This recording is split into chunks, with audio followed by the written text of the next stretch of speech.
Halo, selamat datang di WD Lens. Channel ini sudah lama nggak aktif, ini kita coba aktifkan lagi.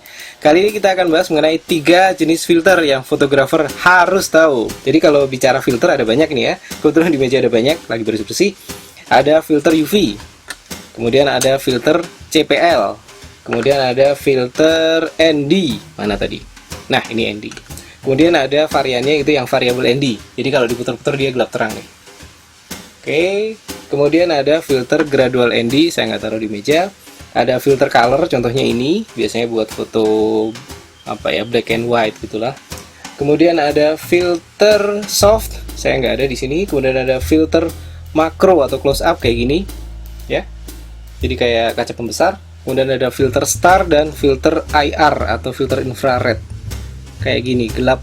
Dan dia cuman yang tembus sinar inframerah. Tapi kita nggak akan bahas semuanya. Kita akan bahas cukup 3 saja yang harus tahu fotografer. Yang pertama adalah filter UV. Filter UV ini dulu pada zaman fotografi analog atau fotografi dengan film digunakan untuk membuat foto aman dari pengaruh ultraviolet, karena akan membuat gambar jadi jelek, lebih soft, ada haze gitu ya. Nah, kalau sekarang dia beralih fungsi untuk proteksinya lensa. Jadi bisa juga teman-teman pakai filter UV, bisa juga pakai filter yang khusus, filter clear atau filter protector. Ada beberapa pabrikan filter yang ngeluarin produk khusus filter protector. Bagus banget. Ini saya pakai di salah satu lensa.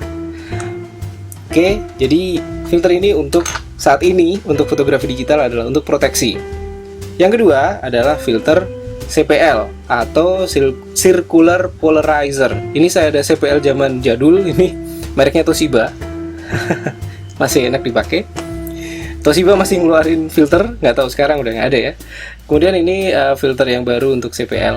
Nah, kalau CPL dia digunakan untuk mengurangi pantulan dari permukaan non logam dan kemudian juga untuk mengatur polarisasi sinar yang tertangkap.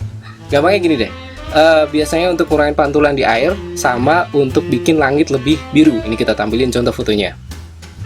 Yang kiri adalah pantulan air tanpa CPL, yang kanan adalah pantulan air dengan CPL yang diatur ya. Ada foto berikutnya sama, kiri tanpa CPL, kanan CPL yang sudah diatur. Oke, dan ini adalah foto landscape atau pemandangan dengan menggunakan CPL. Langitnya lebih biru, lebih asik. Nah, ciri khasnya CPL adalah dia bisa diputar. Jadi setelah dipasang, dia bisa di-rotate seperti ini. Dan ini magicnya nih. Ini filter yang nggak bisa ditiru di komputer pakai editing software, nggak bisa. Karena ini misalnya, ini jam tangan. Jam tangan itu LCD-nya dia pakai ada polarisasinya. Ntar aku lap dulu. Oke. Nah, kalau dia dikasih filter CPL, diputer, tuh. Layar LCD-nya bisa jadi gelap, bisa jadi terang. Padahal kalau dilihat kan body jam sama tangannya masih sama ya, tingkat terangnya. Tapi si LCD-nya berubah. Nah, ini prinsip yang sama yang digunakan untuk mengatur cahaya yang ditangkap oleh kamera pada saat pakai filter CPL. Oke, langsung filter ketiga. Filter ketiga adalah filter ND atau Neutral Density. Dia digunakan untuk mengurangi jumlah cahaya yang masuk. Dan efeknya adalah memperpanjang exposure. Jadi misal teman-teman moto untuk air terjun, kemudian teman-teman pengen waktunya 2 detik, tapi ternyata di situ pada saat sudah disetting semua ISO 100, f22 dan sebagainya, ternyata kok nggak cukup pelan ya, masih butuh misal 20 detik atau apa. Nah, teman-teman pakai filternya jenisnya ND. Biasanya emang buat teman-teman yang suka landscape, atau kadang juga teman-teman yang suka videografi yang pengen pakai F lebar, itu juga bisa. Nah, ND ada banyak ada banyak ukurannya, ND 8, ND 16, 32 dan seterusnya. Itu adalah tingkat gelapnya. Semakin gede angkanya, semakin gelap. Nanti kita bahas terpisah khusus untuk filter ND. Oke, ini contoh fotonya untuk hasil dari penggunaan filter ND.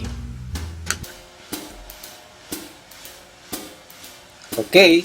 Untuk kali ini itu dulu, 3 filter ini aja, teman-teman harus tahu. Untuk filter yang lain ya kita akan coba nanti bahas di lain waktu. Selamat moto-moto. Sampai ketemu di video berikutnya. Bye.